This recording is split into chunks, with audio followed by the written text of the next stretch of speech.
رحمة ربك فحدث آمنت بالله صدق الله مولانا العظيم وصدق رسوله النبي الأمي المطيع المبين المعين الكريم ونحن على ذلك لمن الشاهدين والشاكرين والحمد لله رب العالمين بلغ العلا بكماله كشف الدجى بجماله حسنت جميع خصاله صلوا عليه وآله کروں تیرے نام پہ جاں فدا نہ بس ایک جاں دو جہاں فدا دو جہاں سے بھی نہیں جی بھرا کروں کیا کروڑوں جہاں نہیں سارے لوگ بآواز بلند درود پاک پڑھ لیجئے اللہم صلی علی سیدنا و شفیعنا و نبینا مولانا محمد بعد الجود والکرم و آلہ و اصحابہ بارک وسلم صلاة و سلام علیکہ یا رسول اللہ صلی اللہ تعالی علیہ وسلم۔ عزیزان ملت اسلامیہ، اللہ رب العزت ہر آنے والے کو اس کی نیت کا اجر عطا فرمائے، اور جتنے لوگوں نے اب تک بیٹھ کر اس ذکر خیر کو سنا ہے مولا سب کو دونوں جہان کی نعمتیں برکتیں عطا فرمائے، اور صاحب خانہ کو اللہ رب العزت حضور کے بابرکت فیضان سے مالا مال فرمائے۔ آج اس محفل پاک کا مقصد یہ شادی کی تقریب ہے، اور یہ مسلمانوں کا اپنا اصول بھی ہے۔ اللہ جب خوشیاں دیتا ہے تب بھی ہم اللہ رسول کا ذکر کرتے ہیں، اور کوئی غم ہوتا ہے تب بھی ہم اللہ رسول کا ذکر کرتے ہیں، اور فرمایا گیا وَأَمَّا بِنِعْمَةِ رَبِّكَ فَحَدِّثْ، اپنے رب کی نعمتوں کا خوب خوب چرچا کرو۔ اور یہ خوشیاں، یہ برکت کے دن اللہ نے اپنے کرم سے عطا فرمائے ہیں۔ یہ ہر ایک کا مقدر نہیں ہوتے، بہت کم لوگ ایسے ہوتے ہیں جن کی زندگی میں یہ خوشیوں کے دن آیا کرتے ہیں، لیکن ان کو منانے کے اور ان کو گزارنے کے اپنے اپنے طریقے ہوا کرتے ہیں۔ جو اچھے لوگ ہوتے ہیں وہ اللہ اور اس کے رسول کا ذکر کر کے ان دنوں کو گزارا کرتے ہیں، اور جو دنیا دار لوگ ہوتے ہیں وہ اپنے گھروں میں شادی کے وقت پہ ڈی جے گانے باجے کیا کرتے ہیں۔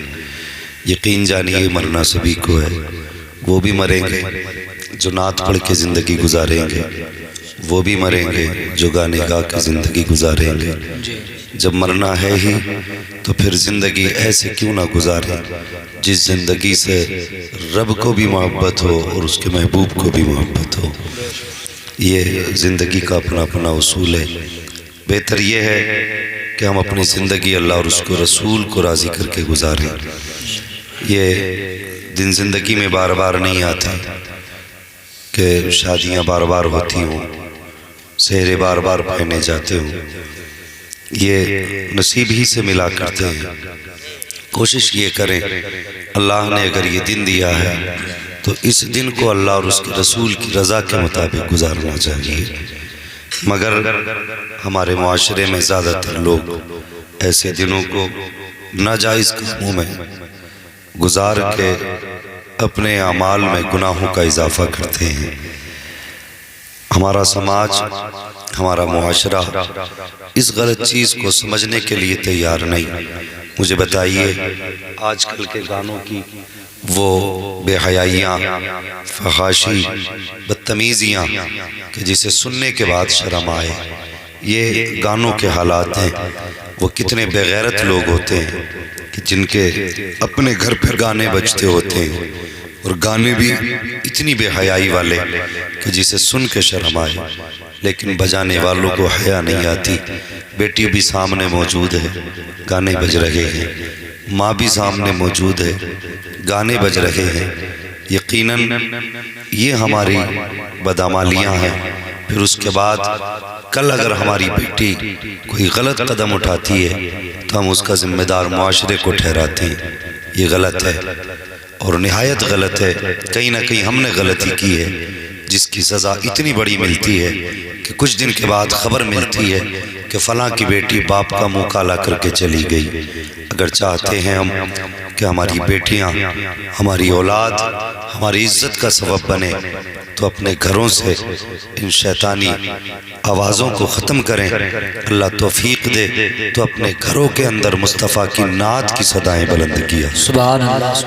یہ کوشش کریں، مگر ایک ہنگامہ محشر ہو تو بھولوں اس کو، سینکڑوں باتوں کا رہ رہ کے خیالات آ گئے، بات یہی ختم نہیں ہو جاتی، پھر بے حیائیاں اور آگے بڑھ جاتی ہیں، اور پھر اس کی لعنت جب برستی ہے، 1 سال دلہن کو آئے ہوئے ہوتے ہیں، پھر ہوتا ہے، اور اس کے بعد پھر گھر میں جھگڑے، طلاق کی نوبت، اور کورٹ کچہریوں کے چکر لوگ لگایا کرتے ہیں۔ اگر چاہتے ہیں ہم کہ ہمارے گھروں کے اندر سکون رہے، امن رہے، اور ہمارے گھروں میں برکتیں ہوں، تو کوشش یہ کریں کہ ہم شادیاں اگر کریں تو مصطفیٰ کی رضا کے مطابق کریں، اپنے رب کی رضا کے مطابق کریں۔ اللہ سلامت رکھے ان سبھی لوگوں کو جن کے ذہنوں میں یہ فکر پیدا ہوئی کہ ہمارے گھر میں اللہ خوشی دے گا تو ہم گانے نہیں بجائیں گے، ہم وہ کام کریں گے جس سے اللہ بھی راضی ہو، اس کا رسول بھی راضی ہو جائے۔ ابھی آپ نے بڑے اچھے اچھے کلام سنے اور بڑے بڑے دور سے شعراء کو بلایا، میرے علاقے کا معاملہ کہ میں بھی چلایا، بس اللہ تعالیٰ ہم سب کی حاضری قبول فرما لے اور اس محفل کو ہم سب کے لیے ذریعہ نجات بنا دے۔ لوگوں، زندگی میں کچھ نہیں رکھا ہے، پتہ نہیں چلتا کب کس کی کہاں کس موڑ پہ موت ہو جائے، اور حالات اتنے نازک ہو گئے ہیں کہ ابھی آج مولانا عارف صاحب ایک فون آیا چھوٹے حسن پور سے، اور دعا کے لیے فون تھا، کہنے لگے میرا بھانجا کسی نے فون کر کے بلایا، اور بلانے کے بعد پھر خبر آئی کہ تمہارا بھانجا روڈ پہ پڑا ہے۔ بولے ہم اٹھانے کے لیے گئے تو اس کے ہاتھ پیر بھی ٹوٹے ہوئے تھے اور گردن کی ہڈی بھی ٹوٹی ہوئی تھی، لوگوں نے کہا ایکسیڈنٹ ہوا ہوگا، کہنے لگے گاڑی پہ کوئی خراش تک نہیں تھی۔ یار یہ زمانہ بڑا نازک ہے، جوانوں گھر سے گھر والوں کی اجازت کے بغیر نہ نکلا کرو، یہ پتہ نہیں کون دوست ہے کون دشمن ہے، پتہ نہیں کہاں کون سا حادثہ کس کے ساتھ پیش آ جائے۔ ذمہ داری ہے بچوں، میری بات یاد رکھنا، گھر سے جب بھی جاؤ اپنے ماں باپ سے اجازت لے کے جانا، ان سے پوچھ کر کے جانا، اور ان کی مرضی کے بغیر قدم نہ اٹھانا۔ تم نہیں جانتے ہو کہ اگر تمہارے ساتھ کوئی حادثہ ہو جائے ماں باپ پہ کیا گزرتی ہے، یہ ماں باپ ہی جانا کرتے ہیں۔ وہ اتنا غریب بچہ ہے، 15 سال عمر اس لڑکے کی ہے، اور ہاسپٹل میں ہے، گھر والے قرض لے کے اس کا علاج کر رہے ہیں۔ ایسے نازک دور میں جوانوں ہمیں ہوش کے ناخن لینے ہیں، سوچ سمجھ کے قدم اٹھانے ہیں۔ کوئی یہ نہ کہے کہ ماں باپ ہمارے بولتے ہی رہتے ہیں، ان کی کون سنے، ان کا کام روز ٹوکنا ہے۔ یار ان کے ٹوکنے میں بھی اللہ نے برکت رکھی ہے، ان کے روکنے میں بھی اللہ نے برکت رکھی ہے۔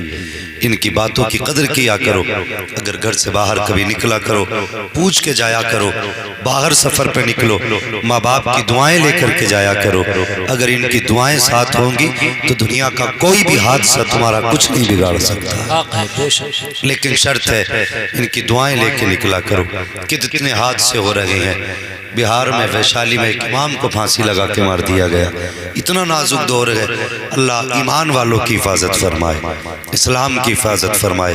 میرے بچوں تم خاص کر کے میری بات یاد رکھنا، اندھیرے اجالے گھر سے نہ نکلنا، وقت سے نکلو، وقت سے اپنے گھر آ جاؤ، اس لیے کہ جتنی دیر تم کرو گے تمہارے ماں باپ کو تمہارے آنے کی فکر رہے گی۔ تم جاتے ہو یار دوستوں کے ساتھ وقت گزارتے ہو، شام ہوتی ہے ماں باپ کہا کرتے ہیں کہاں تھا اتنی رات تک، کہتے ہیں تمہیں کیا ضرورت پڑی ہے، میں اپنے دوستوں کے ساتھ تھا۔ اگر ماں باپ کہتے ہیں جلدی آیا کر تو بچے کہتے ہیں کہ کہیں دور تھوڑی گئے ہیں اور ہمارا روز جانے کا کام ہے، اور کوئی نادان تھوڑی ہے جو چوٹ کھا جائیں گے۔ یاد رکھو گرتے ہیں شاہ سوار کی میدان جنگ میں، وہ طفل کیا گرے جو گھٹنوں کے بل چلے، جو تیرنا جانتے ہیں وہی اکثر ڈوبا کرتے ہیں۔ کبھی یہ مت سوچنا کہ ہمارے روز کا معمول ہے ہم روز دوستوں کے ساتھ بیٹھ کے وقت گزارا کرتے ہیں، ہمارا کچھ نہیں ہوگا۔ جوان تو کیا جانے اولاد ماں باپ سے کتنا پیار کرتے ہیں۔ ہم نے دیکھا ہے جن کے جوان بیٹے چلے جاتے ہیں وہ باپ جوانی میں بوڑھے ہو جایا کرتے ہیں، جنہوں نے جوان بیٹوں کے لاشیں اٹھائے ہوتے ہیں، ان کی زندگی میں خوشیاں نہیں، پوری زندگی آنسو رہا کرتے ہیں۔ ماں باپ کا خیال کرو، ان کے درد کا خیال کرو، ان کے دل کا خیال کرو۔ تمہاری مرضی ہے، زندگی جیسے چاہو گزارو، لیکن یاد رکھنا جو مسلمان ہوتا ہے وہ اسلام کی حدوں میں رہ کے زندگی گزارا کرتا ہے، اسلام کے اصولوں کے دائرے میں رہ کے زندگی گزارا کرتا ہے۔ وہ بھی انسان ہے جو اپنے گھروں میں گانے بجا کر کے خوشیوں کا اظہار کرتے ہیں، اور وہ بھی انسان ہے جو نعتیں بجا کر کے اپنے گھر میں خوشیوں کا اعلان کیا کرتے ہیں۔ فرق اتنا ہے جو گانے بجاتے ہیں وہ شیطان کو راضی کرتے ہیں، جو نعتیں بجاتے ہیں وہ اپنے رحمان کو راضی کیا کرتے ہیں۔ کوشش کریں کہ اپنے قدموں کو سنبھالیں، اپنے بھٹکتے قدموں کو صحیح راہ پہ لائیں۔ وہ بچے جنہوں نے اس محفل کا اہتمام کیا، اللہ ان بچوں کو جزائے خیر دے، ان بچوں کے ماں باپ کو سلامت رکھے، ان کے گھروں میں برکتیں عطا فرمائے، اور جتنے بھی حضور کے عاشق آئے ہیں اللہ سب کو مصطفیٰ کی خیرات عطا فرمائے۔ لوگوں، ہمارے گھروں میں اکثر بے حیائی بڑھ رہی ہے، اللہ توفیق دے اس بڑھتی بے حیائی پہ پابندیاں لگاؤ۔ آج بیٹی کو باپ کی شرم نہیں، بہن کو بھائی کی حیا نہیں، بیٹیاں باپ کے سامنے ننگے سر ہیں، بہنیں بھائی کے سامنے ننگے سر ہیں۔ ہمارے معاشرے کو ہوا کیا ہے؟ کس کی نظر لگ گئی جو حیا کا جنازہ نکل گیا؟ یہ حیا اسلام کا حصہ ہے، حیا ہمارے ایمان کا حصہ ہے، حیا زیور ہے انسان کا۔ یار اپنے گھروں میں شرم کو لازم کرو، پردے کو لازم کر لو۔ آج بہو بیٹیاں بے لگام ہوتی جا رہی ہیں، پردے سے دور ہیں، شادی ہو رہی ہے، میرج ہالوں میں جا کے دیکھو، بیٹی ہماری ہی ہے، کلمہ پڑھنے والی ہے، مسلمان کے گھر میں پیدا ہوئی ہے، کہتی ہے کنیز فاطمہ ہوں، لیکن سروں پہ دوپٹے نہیں ہوتے تو درد ہوتا ہے، بے حیائی کی چادر میں ہوتی ہیں تو تکلیف ہوا کرتی ہے۔ اپنے گھروں کی بیٹیوں کو تلقین کرو کہ سر کٹ جائے لیکن تیرے اوپر سے حیا کی چادر نہیں اترنی چاہیے۔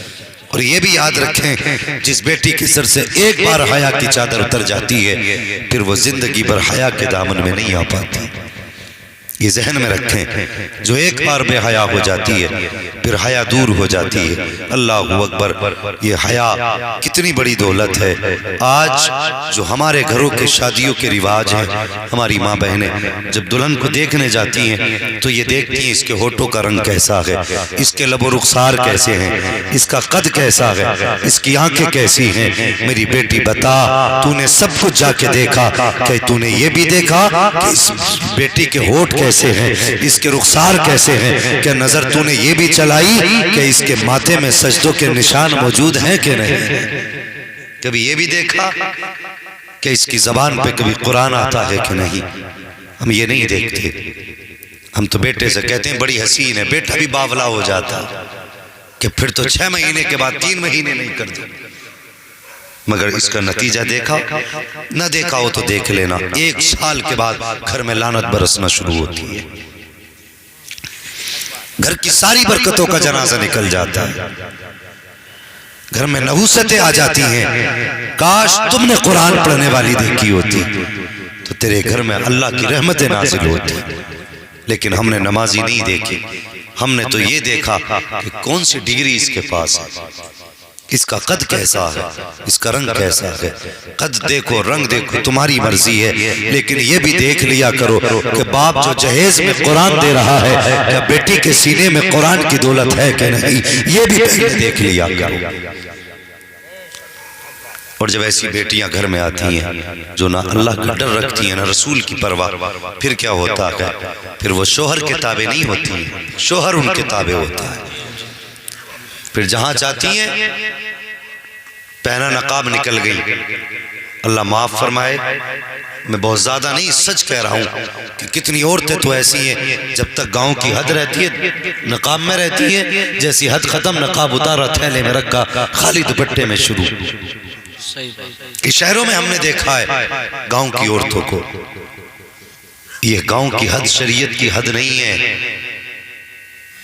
یہ لوگوں کی نظریں شریعت کی حد نہیں ہے۔ اللہ کی بندیوں، اگر ڈر اللہ کا ہے تو جس طرح گھر میں حیا کرتی ہو اسی طرح بازار میں جا کے بھی حیا کیا کرو۔ بے شک وہ کیسی حیا والی بیٹیاں تھیں، ذرا غور کریں۔ ایک صحابی ہیں، اپنی بیوی سے جدا ہونے لگے، کہنے لگے میری شریک حیات پردیس جا رہا ہوں جی کہ میری امانتوں کی حفاظت کرنا، میرے بستر کی حفاظت کرنا، اور سن میری مرضی کے بغیر، میری اجازت کے بغیر گھر سے قدم نہ نکالنا۔ یہ شوہر نے کہا تھا۔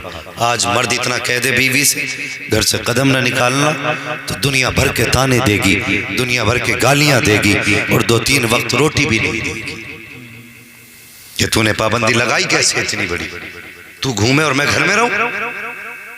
یہ مزاج ہے، مگر دیکھو وہ اللہ کی نیک بندی، شوہر سے وعدہ کیا چلا گیا، بیوی گھر کے اندر رہ گئی۔ کچھ دن گزرے، بھائی دروازے پہ آ گئے، دستک ہوئی، کون کا؟ تیرا بھائی۔ دروازہ کھولا، اندر بھائی آیا، کیسے آنا ہوا؟ کہا باپ کی طبیعت خراب ہے، تجھے دیکھنے بلایا ہے۔ بچی کی آنکھ میں آنسو آ گئے، کہنے لگے میرے شوہر کی اجازت نہیں ہے، میں اپنے شوہر کی اجازت کے بغیر نہیں جا سکتی۔ وہی گیا، باپ نے کہا کیا ہوا؟ کہا اس نے کہا ہے کہ میں شوہر کی اجازت کے بغیر نہیں آ سکتی۔ اللہ اکبر۔ پھر کچھ دن گزرے، جب موت کا وقت قریب آیا، باپ نے بیٹے سے کہا لخت جگر ایک بار پھر چلا جا، میری بیٹی سے جا کے کہنا باپ کی زندگی کے آخری لمحات ہیں، اے بیٹی چل تو سہی، باپ تجھے دیکھنا چاہتا ہے، تو باپ کو دیکھ لے، 2 باتیں باپ تجھ سے کرے گا، تو 2 باتیں باپ سے کر لینا۔ بچی نے اتنا سنا رو دی، کہنے لگی میرے بھائی مجبور ہوں، شوہر کی مرضی کے بغیر گھر سے قدم نہیں نکال سکتی۔ اللہ اکبر۔ پھر وہ وقت بھی آیا جب یہ پلٹ کے گھر گیا، باپ نے پوچھا کیا ہوا؟ اس نے کہا ابا میں نے کہا تھا لیکن اس نے آنے سے انکار کر دیا۔ اللہ اکبر۔ اتنا سنا، باپ رو دیا۔ اگلا دن آیا، باپ کا انتقال ہو گیا، باپ کا جنازہ تیار ہوا، کفن پہنایا گیا۔ جب جنازہ تیار کیا گیا، اس کے بعد یہ چاہا کہ اس باپ کو قبرستان لے جایا جائے۔ کچھ عقل مند لوگوں نے کہا کہ اسی بستی میں رہنے والی بیٹی ہے، کیوں نہ ہو اس کا جنازہ بیٹی کے دروازے تک پہنچا دیا جائے، وہ نہ آ سکی تو کم سے کم اس کا چہرہ تو دیکھ لے گی۔ یہ سوچ کر کے گاؤں کے لوگوں نے جنازے کو اٹھایا، بیٹی کے دروازے تک پہنچایا، کہا بیٹی تو گھر تو نہ آ سکی، سن باپ کا جنازہ تیرے دروازے تک آ چکا ہے، تو خود نکل کے اپنے باپ کا چہرہ دیکھ لے۔ اتنا سننا تھا، بیٹی کی چیخ نکل گئی، کہنے لگی مجبور ہوں، دروازے کے باہر قدم نہیں نکال سکتی، میرے شوہر کی اجازت نہیں ہے، اگر کر سکتے ہو تو اتنا کر دو، میرے باپ کا جنازہ میرے گھر کے اندر داخل کر دو۔ اللہ اکبر۔ اس کے کہنے پر باپ کا جنازہ اندر رکھا گیا۔ جیسی بیٹی نے باپ کا جنازہ دیکھا، باپ کے چہرے سے کفن ہٹایا اور ہٹانے کے بعد ماتھا چوما، اس کے بعد باپ کے پیروں میں آ کے بیٹھ گئی، رو کے کہتی ہے یا اللہ تو خوب جانتا ہے یہ میرا باپ ہے، یہ میرا رشتہ دار نہیں ہے، یہ میرا خاندانی نہیں ہے، اس سے دور کا تعلق نہیں ہے، بلکہ یہ جو مسحری پہ لیٹا ہوا ہے، میں اس کے ذریعے دنیا میں آئی ہوں، اس نے مجھے لقمہ لقمہ کر کے کھلایا تھا۔ یا اللہ جب یہ دنیا سے جانے لگا اس نے بلانے بھیجا تھا، مگر میرے مالک میرے شوہر کی اجازت نہ تھی، اگر میں چلی جاتی تو تیرے محبوب کا فرمان ٹوٹ جاتا، اگر میں چلی جاتی تو شریعت کی عادت ٹوٹ جاتی۔ اے میرے مالک میں نے تیرے محبوب کی رضا کے لیے اپنے باپ کے پیغام کی پرواہ نہ کی، اس کے پیار کی پرواہ نہ کی، میرے مالک تیرے اور تیرے محبوب کی رضا کے لیے میں نے باپ کا کہنا ٹال دیا ہے۔ اے میرے مالک میں اس کے بدلے میں کچھ نہیں چاہتی ہوں، اگر دینا چاہتا ہے تو اتنا دے دینا، میرے باپ کو مرنے کے بعد جنت کا پروانہ عطا کر دے۔ سبحان اللہ۔ نعرہ تکبیر، نعرہ رسالت، مسلک اعلی حضرت، جشن شادی خانہ آبادی، حضرت علامہ مفتی حماد رضا صاحب اللہ مراد آبادی، علماء اہل سنت۔ سبحان اللہ۔ اللہ اکبر۔ کچھ دن گزرے، کسی نے اس کے باپ کو خواب میں دیکھا جنت کی بہاروں میں ٹہل رہا ہے۔ پوچھا کون سا عمل کام آ گیا؟ کہنے لگا تھے تو سارے گناہ، لیکن بیٹی کا پردہ بچا کے لے گیا۔ سبحان اللہ۔ اللہ اکبر۔ بیٹی کے پردے نے مجھے دوزخ سے بچا دیا۔ اگر بیٹیاں پارسا ہوں گی تو باپ کے جنت میں جانے کا سبب بنے گی، اگر بہنیں پارسا ہوں گی تو بھائیوں کی جنت میں جانے کا سبب بنیں گی۔ آج مزاج بڑا عجیب ہے۔ اللہ اکبر۔ دیکھو رشتے بھی لوگ چلاتے ہیں تو منہ بولے رشتے زیادہ چلائے جاتے ہیں۔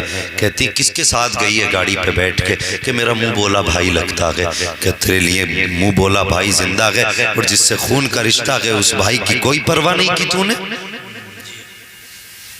اور شوہر بھی اتنے بڑے بغیرت ہیں، کسی کے ساتھ بھی بیوی بھیج دیتے ہیں۔ پوچھا جائے کون لے کے گیا بلا کے؟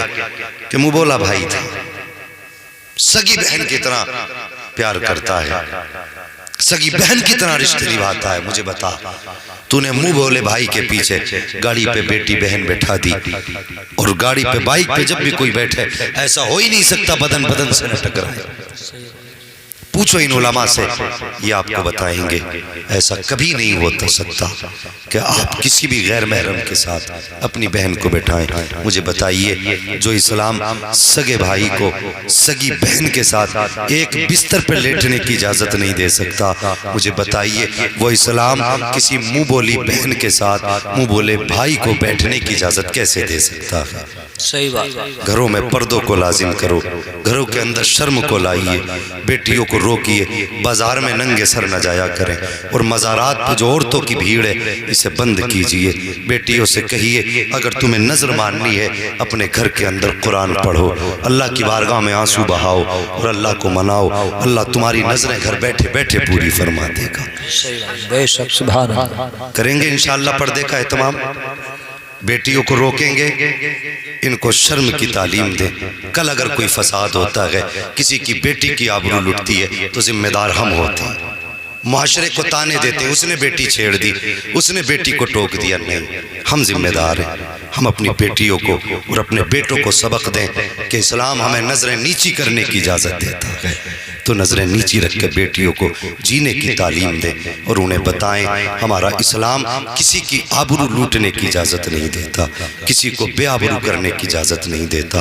اللہ توفیق دے تو ہم اپنے گھروں میں دینی ماحول لازم کریں اور شادی بیاہ کے یہ فضول کے خرچے ختم کریں.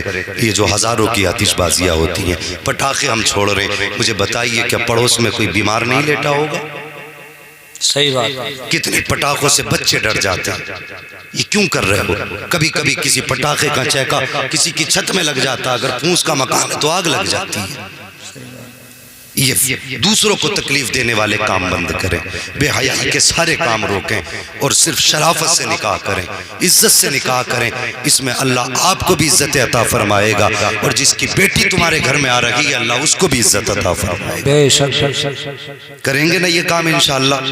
بولو انشاءاللہ. جتنے لوگ بھی بیٹھے ہو، یہ ضروری نہیں ہے 1000 ہوں تبھی بات سمجھ میں آئے. اگر 2 لوگ بھی صحیح بات پہ عمل کر لیں گے تو ہم سمجھیں گے آنے والوں کا آنا قبول ہے، بلانے والوں کا بلانا قبول ہے. صحیح بات. یہ ڈی جے باجے، تم بتاؤ پوری طاقت سے ڈی جے بجا کے براتیں لے کے جاتے ہیں، پوری طاقت سے. سچ بتائیے جب پوری طاقت سے آپ ڈی جے لے کے جاتے ہیں تو اس کی آواز اتنی ہوتی ہے، کبھی کبھی مولانا عارف صاحب اتنی آواز ہوتی ہے کہ لوگوں کے دل دہل جایا کرتے ہیں. کیا بغیر ڈی جے کے برات نہیں جا سکتی؟ بولو، کیا یہ شرط ہے کہ ڈی جے لے کے آپ برات میں جائیں؟ نہیں ہے نا. تو پھر یہ کام ختم کریں. اللہ رسول کی رضا کے لیے شرافت سے نکاح کریں، کسی کو تکلیف نہ دیں اپنی ذات سے.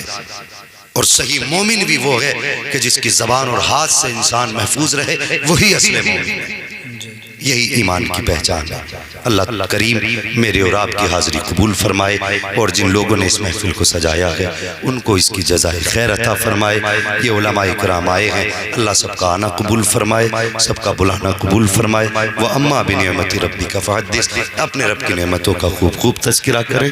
بس جو ہوئے غلط ان کو معاف فرمائے رب کائنات. زندگی نے دیا ساتھ پھر ہوگی ملاقات. کلمہ شریف پڑھ لیجئے، لا الہ الا اللہ محمد رسول اللہ وما علینا الا البلاغ. السلام علیکم.